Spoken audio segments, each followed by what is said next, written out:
our sister Amy spoke about joy, and our sister Lai spoke about encouraging, because those are the two things that I'm going to speak about today. So I definitely believe that God always has a hand on everything, and so I hope that you'll be encouraged by my sharing today, as well as just really feel the love of God and His presence in your life. It is such a joy for me to stand before you and share a little bit about how God has been working in my life since last year. Co-leading the Sisters Ministry with Kay has been such an immense privilege. Growing with my sisters, investing time and energy into a deeper relationship with each person has been truly amazing. Serving the church through the Sisters Ministry and the worship team has stretched me to build a stronger relationship with God. There are two verses I would like to share with you today. Rejoice in the Lord always. I will say it again, rejoice. Philippians 4:4. Rejoice always. Pray continually. Give thanks in all circumstances, for this is God's will for you in Christ Jesus. 1 Thessalonians 5:16-18. So I did some research online, and this is what I found, the definition for happiness and joy. A dictionary definition of happiness is a state of well-being, a pleasurable or satisfying experience. The definition of the word rejoice, from which our word joy comes, is to feel great delight, to welcome or to be glad. Depending on the translation, the Bible uses the words happy and happiness about 30 times, while joy and rejoice appear over 300 times. The Bible teaches that happiness is fleeting because it often depends on things outside of ourselves, but true joy is eternal because it is based in our relationship with Jesus Christ, which is itself an everlasting source of joy. Joy is true contentment that comes from internal factors like our faith in the Lord. True joy is everlasting and not dependent upon circumstances.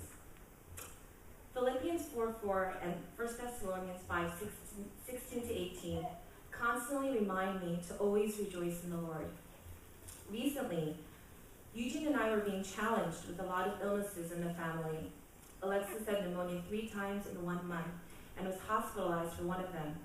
Brooke had strep twice, and Sam was sick for weeks.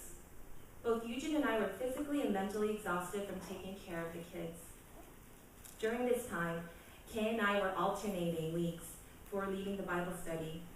Several times I was so tempted to tell her I wouldn't be able to dial in and join the Bible study.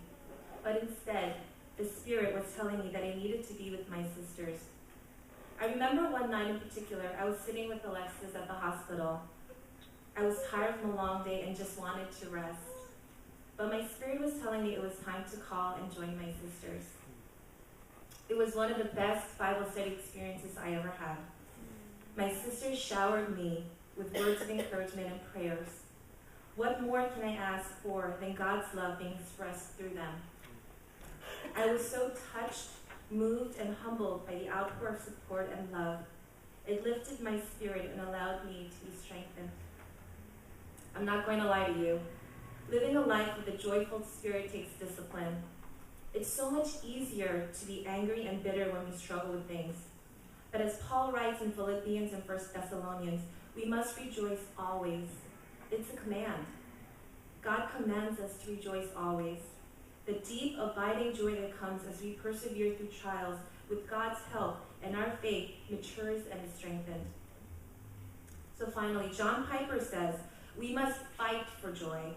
We must fight for the relationship that God has called us to. Fight to become the woman filled with joy. Challenge yourself to be a woman filled with joy. Don't be content with having a mediocre walk with Him. Don't allow yourself to fall into a pit every time trial and tribulations come your way. Instead, fight for a joyful spirit. Don't give up when times are tough. Always remember, God has a purpose for your life. Nothing happens in our lives just because.